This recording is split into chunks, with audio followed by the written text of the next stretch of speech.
Sarah, we are live. How are you today?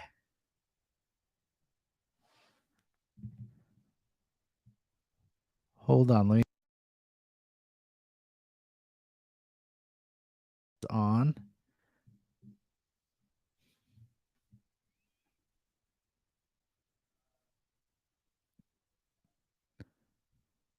Hello?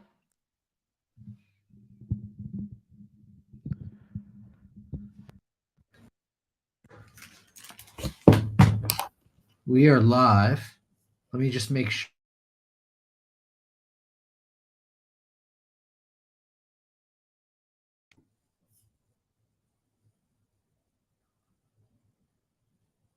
Oh, we don't hear Sarah.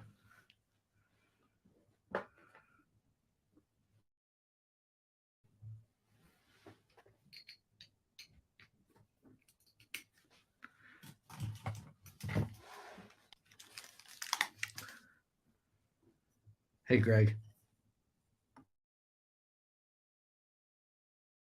So, as Sarah gets her audio ready, thank you all for coming today. This is a really exciting topic: how to optimize your tech stack in an economic downturn. And we're joined by our phenomenal sponsors, Vertice, and specifically Sarah Manette, who's going to help us with this amazing topic. And what timely of a topic. Do we have Sarah now?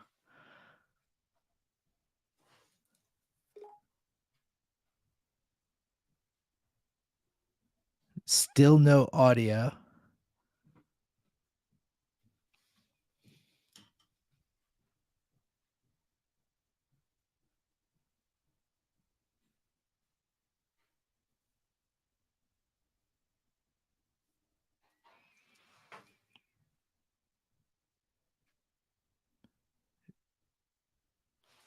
Hold on.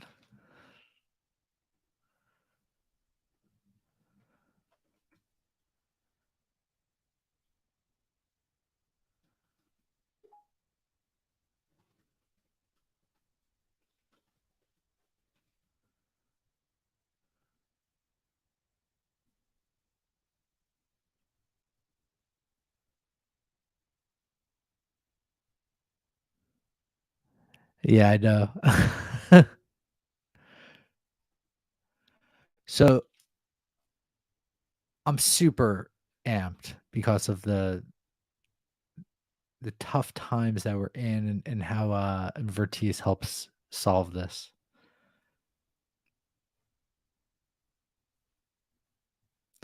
And as we wait for Sarah, welcome. Welcome, everybody. I'm Jared. I'm co-founder of Rev Genius. We're a community of 35,000 members now in sales, marketing, rev ops, and customer success. And, we're amped to have partners like Vertice who help support cutting costs in difficult times and help, with the tech stack thereof. So we're just waiting for Sarah to come back now. And I hear some sound. Do you? We are live. Yes. Go. I promise we checked this beforehand, but hey. So what can I full say? disclosure, I'm a Penn State alumni. She's a Wisconsin one, and I sabotaged. I'm just kidding. I just. To be fair, Jared, I'm also a Penn State alumni, so you can like Oh, me you for that. are? I Yeah. missed that part. And my sister and my brother-in-law are Wisconsin alumni. Side note. So we can be friends. Which came first, Wisconsin or Penn State? Wisconsin came first. That's why I have the accent. Penn State was actually very recently. Congratulations. I just opened up my emails and Penn State Associate Director of Athletics is coming to Brooklyn, New York, and she wants to meet with me. I wonder why. Like, They got to put together a little better of a team before I open the checkbook. Just kidding. But thank you all. So now we're optimizing tech stack in an economic downturn. Sarah, tell everybody about yourself. People are tired of hearing about me. Perfect. So I'm Sarah. I am the partner manager at Vertice. I'm very recently relocated to London, so please excuse the kind of empty flat behind me. Originally from Wisconsin, like I said, but moved around a little bit. So spent time in Denver, Boston, California, and Germany. So if we have anyone calling in from there, hello to my old homes. So you're in London now, is that right? I am, yes, as of a couple weeks ago. Congratulations. And um, outside of helping folks with their tech stack, what do you do for fun? So I love to travel, which is why I'm excited to be back here. I'm a big fan of food tours specifically, any sort of outdoor activity, and I now have a garden for the first time. So we will see how many plants I can kill this year. Oh man. You're gonna keep them going, and they're gonna be thriving in due time. Um, we'll plug how folks can get in touch with you on LinkedIn at the end, but I want to jump right into it. Cool. Okay, we're talking tech stacks, we're talking economic downturn. You know, uh, one thing that baffles me before we like dive right in, what are the average number of tools you're seeing in, I don't know, Series A or B's company's tech stack, or We later? we are seeing for Series A and B, we're seeing at least 80 plus, usually closer to like 100 tools that people are using across their tech stack. And then, obviously the larger you get, the larger your tech stack can get. But most companies are managing 100 plus tools. Uh, and I've heard that number. I've heard like even as high as 120. I looked at ours and it is above 80, and I'm like, wow. Now I don't think we pay for 80, but they're all being used. And it's a big topic, like cutting the fat or optimizing. How do you optimize your SaaS stack to make it more efficient and reduce the spend? Because there must be some fluff in there. Mhm. Well, I'll say one thing that you just said there is you have over 80, but you don't think you pay for all of them.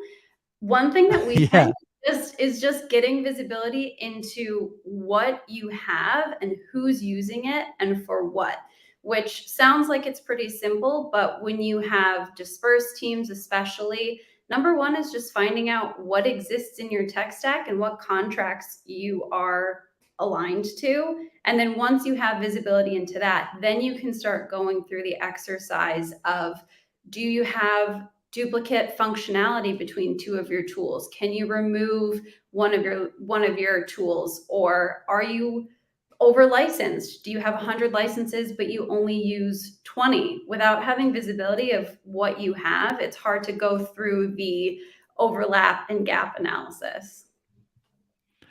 Yeah, and there's even more than that, right? Because, now you have different departments that might be using different tools for a similar thing. Mhm. Yeah, or the same tool but not realize it. So you're operating on a lower tier when you could be getting better rates if you both teamed up together and bought the same tool together. Yeah, I mean, how do you suggest getting, like, usage and analytics? There are a lot of different tools that you can get. You can, work with a couple different vendors, Vertice obviously being one of them that can help you with that usage and analytics. You can also look through your ERP system or through your spend to start pulling out if you see invoices for the same tool from different teams, for example.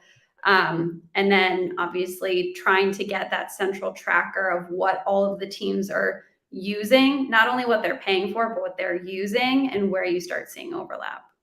Yeah, I mean, I saw a case internally where we made a big push to get everybody on ClickUp, onboarded some new folks to our team who liked using Trello better. And now all of a sudden we have two tools. What used to be one. We're paying for one that's not being used, Mm. And this is a small real-time example. There's big real-time examples too, right? Yeah, we actually published a project collaboration report last year that found those tools are the number one contenders for being duplicates because all of the teams kind of have their favorite project collaboration tool. Yeah. So I'm partial to Asana, for example, but I also know that we work with teams that love Jira or Trello or ClickUp. And once you have someone using that tool, it's hard to get them off. So you do tend to see that kind of duplication. And then how do you this is the next layer, right? So like when you get the next wrinkle is now you have clients, Hmm. right? And you're on Asana, but your client's on ClickUp or they're on Teams and you're on Slack or Mm. so you decide to get it just for them because they're a big client. But it creates so much Yeah. inefficiencies, right? Yeah, inefficiencies, and it's a lot harder to do your job if you don't know where you should be doing it. So if part of your team is in Slack and part of your team is in Teams, where are you storing data? And that's just part of the conversation you have to have internally about what should you be keeping? Is it worth having both tools or is it causing more confusion? And who owns this? Because this is the big thing, right? Because RevOps rolls out a project management tool. Sales says we don't use any project management tools. Okay. And sales does say that. Yeah, They say what we mark all of our tasks in Salesforce or HubSpot. We're good.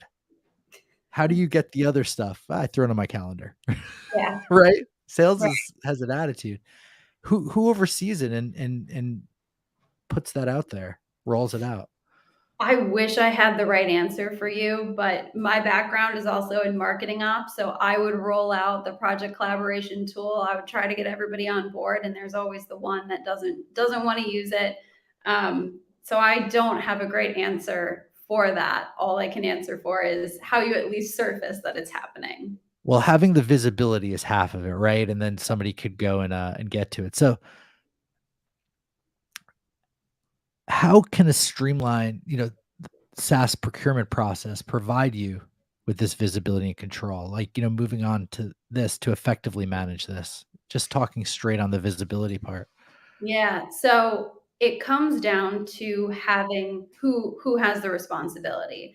And I think that depends on the organization, but if you have one team or one person who's responsible for procuring a tool, that answers our last question of whose job is it to oversee this. So we see a lot of times different department heads will be responsible for procuring their own tools, which means they probably aren't talking to see, oh, what project collaboration tool are you using? And so then that's why you end up with two different ones across teams.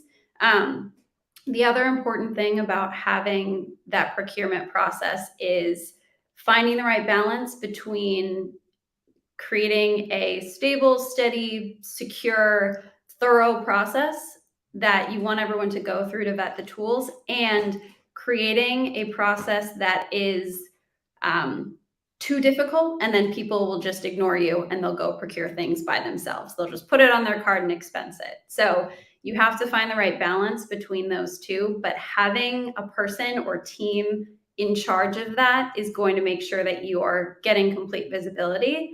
Bonus, they'll get more experience with all of the negotiation, which means that they can help with some of the price efficiencies that I'm sure we'll get around to talking about today. That's the most exciting part for so many. So, um, now the next obvious part is how can you ensure you're acquiring and renewing software from vendors at the best possible price? We're So right there. this is the big one. And I have probably like 4 or 5 tips, but my number one is give yourself time. Time is going to be your absolute best friend. I know time is something we don't have a lot of, but the more leeway you give yourself, the more you can credibly negotiate with that vendor. So it gives you the ability to compare competitors and actually consider switching if the tool is not meeting your needs or if the tool is too expensive. It also gives you time to do price comparisons. It gives you time to talk to other teams and see what they're using, and then be a little bit creative with some of the terms you come up with. So, number one, give yourself time.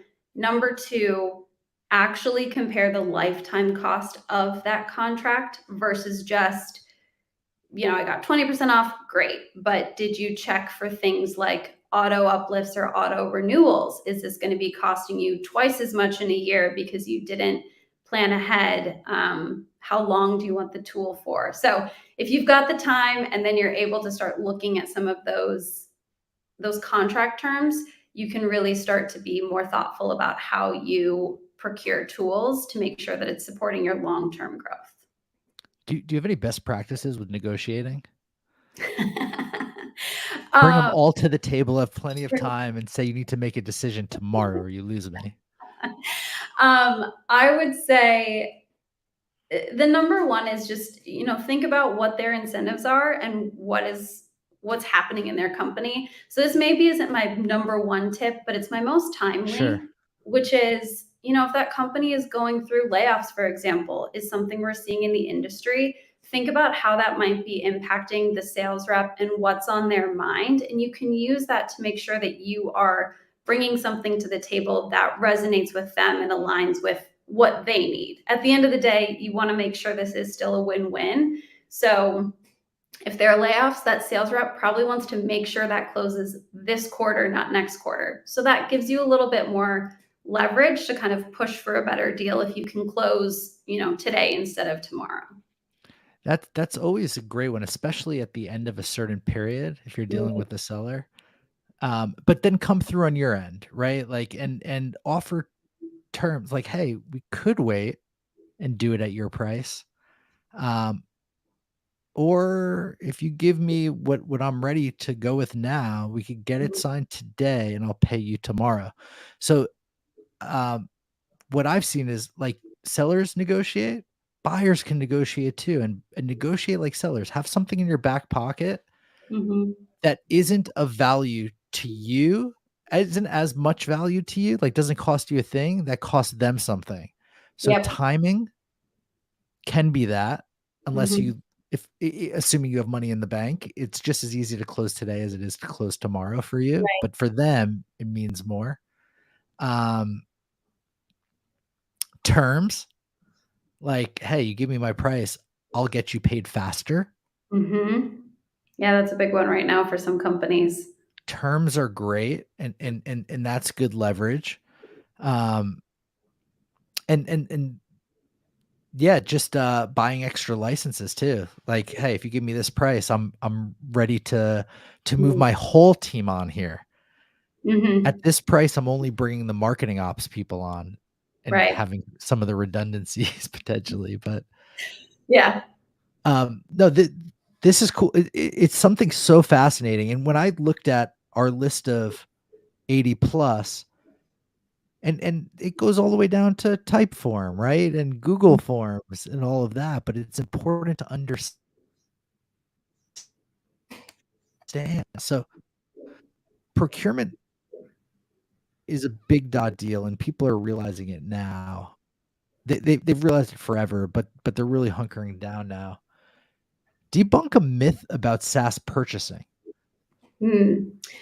Um, so one that we've come across recently was that the best way to cut costs is to cut your number of licenses.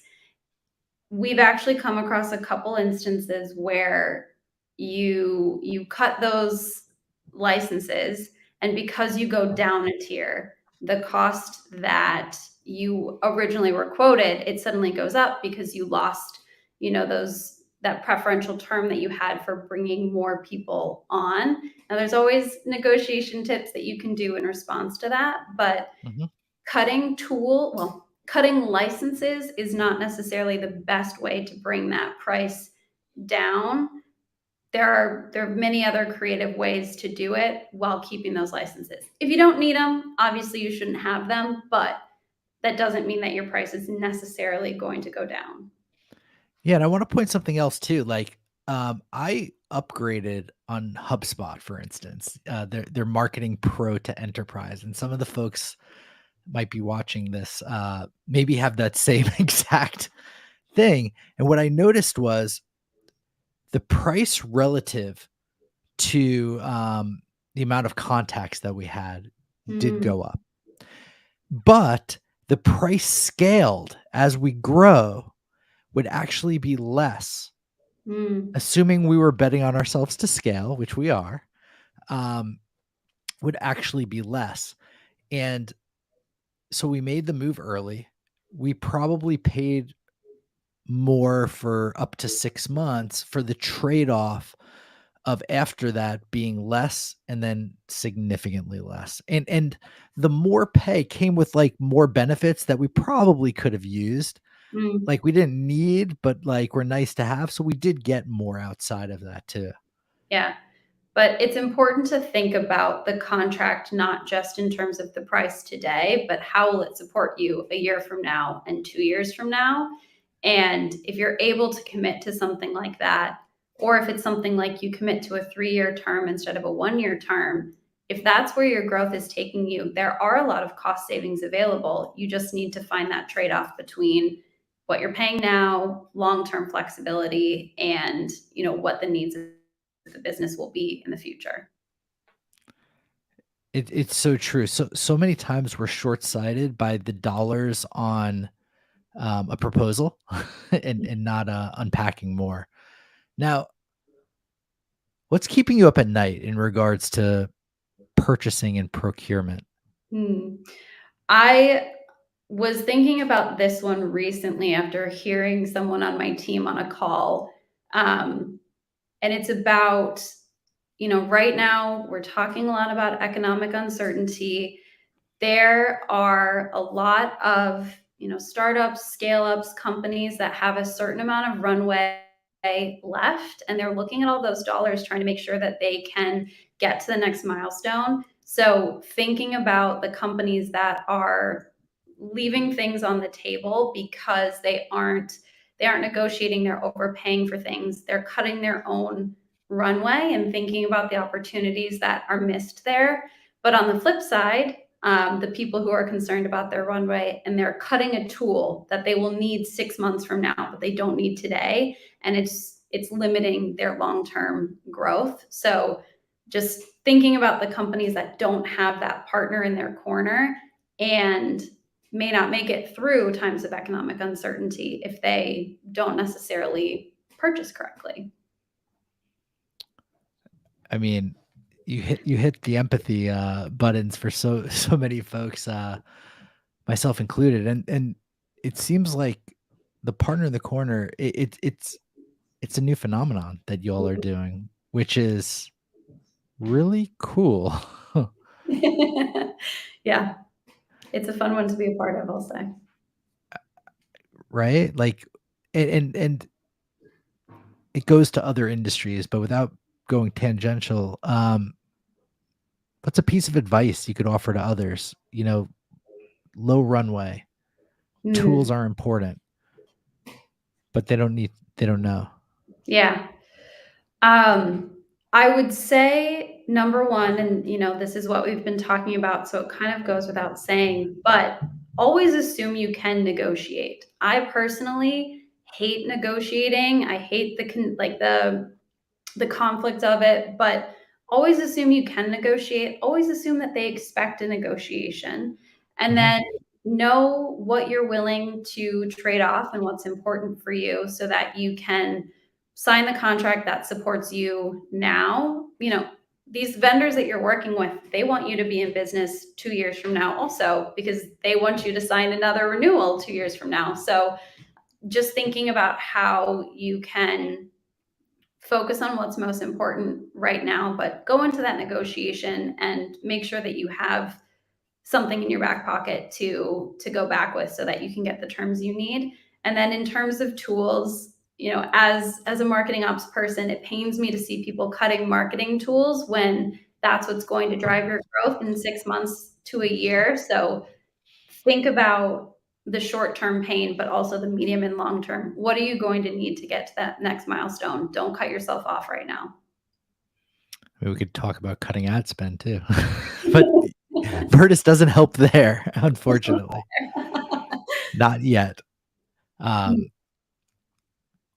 but KPIs that are important for you, in managing this process.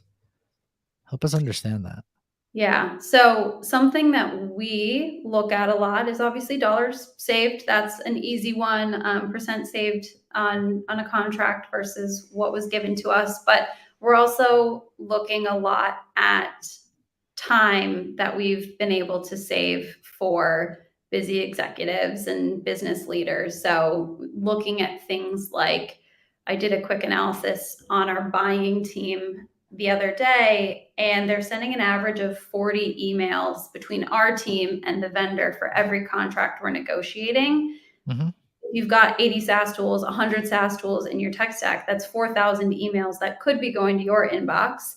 And I'm sure, Jared, your email inbox is busy enough already. You don't need another I have 4,000 good emails. spam protectors. But when they're with your vendors, right? They're emails that Yeah. you need to be getting, but just those are times saved. That's attention saved for people who are then going to go focus on the long-term strategy of the business. So it's a little harder to quantify, but just looking at the hours that we're able to save for contract negotiation as well. It's fascinating. Companies overpay 30% plus for software. Is that right? Yeah. So, it definitely varies. And in our pricing database, we will see the average discount and then the disparity between discounts. And some people will get a 70% discount and some people will pay list price. But from what I've seen, can almost guarantee that every company is overpaying by at least 20% on at least one of their tools. And if that's one of the big ones, that can be a significant expense. Oh man. And the worst is after signing a 2-year deal, realizing that you could have negotiated and needing that money later, because once it's signed, I don't think you could go back. You never know though. I don't, Have you ever yeah.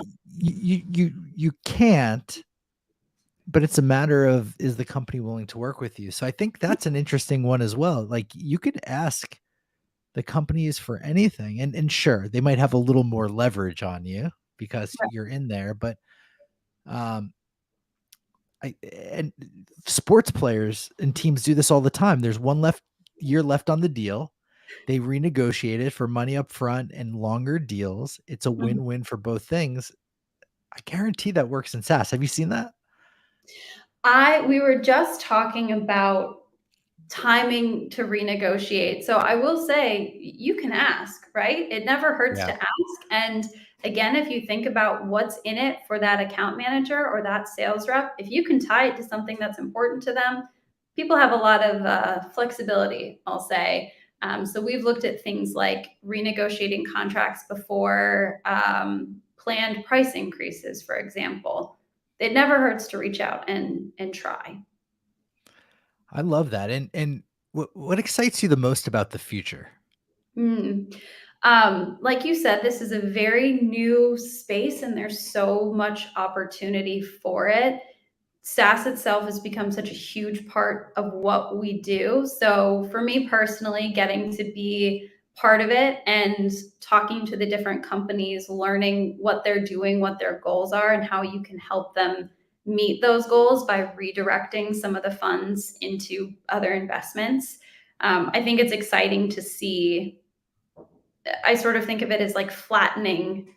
Some companies are getting this really, really great price and other companies are way overpaying. So we're leveling the playing field. And I think with that, we'll see some really interesting things from some companies that are being more strategic with their SaaS purchasing. I'm curious. There's two main levers that you help pull. And this is from somebody who wants to lower their spend with a bunch of. One is optimization and streamlining and all of that, and one is just straight negotiating and discounts. Combined, what types of discounts are you see or what types of, discounts are you seeing? Like, or savings, I should say. Um, I I mean, it definitely depends on the vendor that you are negotiating with, but we've seen some where we'll get a 70% saving on a new contract or on a renewal. We'll see some where it's 5%, but we were able to make sure that the terms really supported. But when you're looking at some of these big contracts, we've seen over $100,000 on a single renewal just because we're able to change the terms and we're able to increase the discount rates to be more in line with other companies that are in that customer's space. Uh, and this is just out of pure curiosity, like, are you plugging into the usage now? Yes. Yeah. So we can see the usage and then some analytics about which teams are using and how many times they're logging in a month. Because sometimes the biggest and most effective discount is shutting a tool off. Yeah. Which no vendor wants to hear, but if you see one that people aren't using, even if you think it's core to what you do, if people aren't using it, it's not worth the investment. And do you also give guidance on tools that work the best with other tools based on what you see in your network? Because sometimes people don't know how they should be.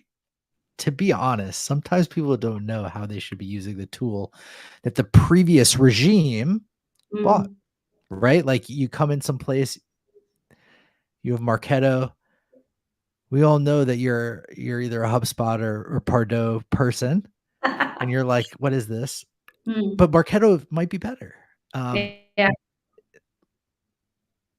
are there any systems to help with that? Like, to I mean, that's just that's Big that's just opportunity. psychology at that point.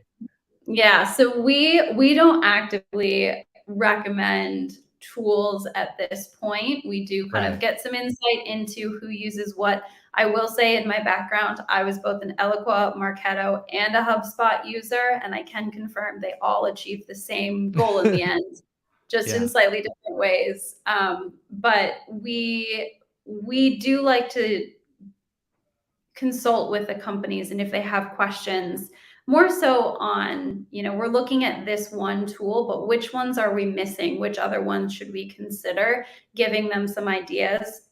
I know in my past life, someone would come and instead of saying, I want to buy a tool that does X, they would just come with, I want to buy this one tool. And it was probably the one that they'd worked with in the past, like you said, but not necessarily the best and not necessarily the cheapest. So Yeah. we can help when someone's looking at a new tool, if they're looking at, I don't want to throw anyone out there, but if they're looking at a scheduling tool, for example, we can be like, well, here are the four that we think you should be considering. And then this is kind of how they roughly compare to each other. And in my estimation, this is an important thing. Like, people have 80 tools. They probably thoughtfully thought through half of them. Hmm. Might be generous for some. I might be some. generous. Like, I remember other consultancies, like, that literally helped people guide the tools for their tool stack. Mhm. And you're coming at it from a different angle, which is phenomenal. Let's optimize what you have. But it seems like a natural progression that people would be like, all right, we're optimized. Now what? I I can't. These reviews online, I'm not sure about them, right? Like, what do you think? My RevOps agency said this. My head of sales said this. You see everything. Who's wrong? Yeah, and I would say there are a lot of review sites out there. We are not currently planning to go into that space, but we do want to make sure that they're at least considering a competitor. That's when we're talking about negotiation tips. That's another really good one is consider the competitors and don't let the vendor know that you're sold on that one. Tell them you're considering a vendor because that will also help you with pricing. Go down the path with that vendor to get Mm. actual leverage. Yep, exactly. I had clients when I worked at FedEx that would fax me UPS deals. And they're like, "We're not gonna leave you, We just want you to know.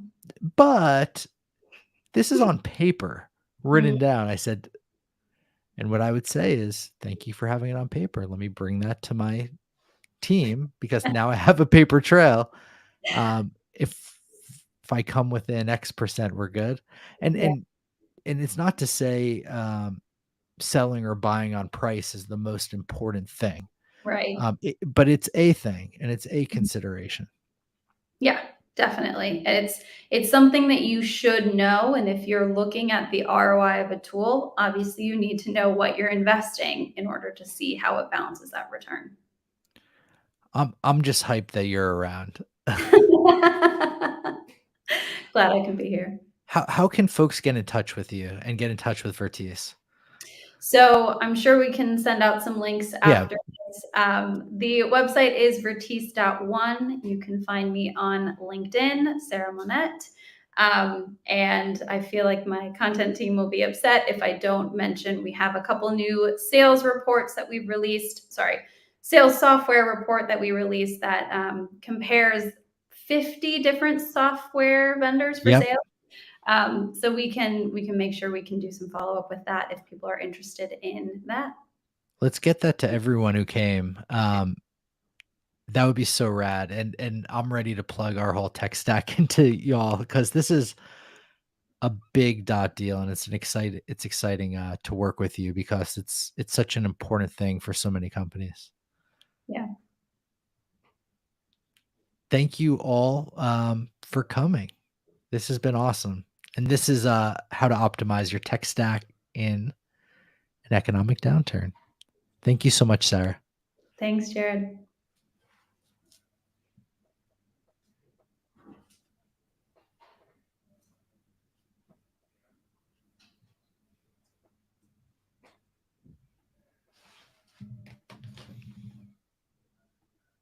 And appreciate you having patience for the mic.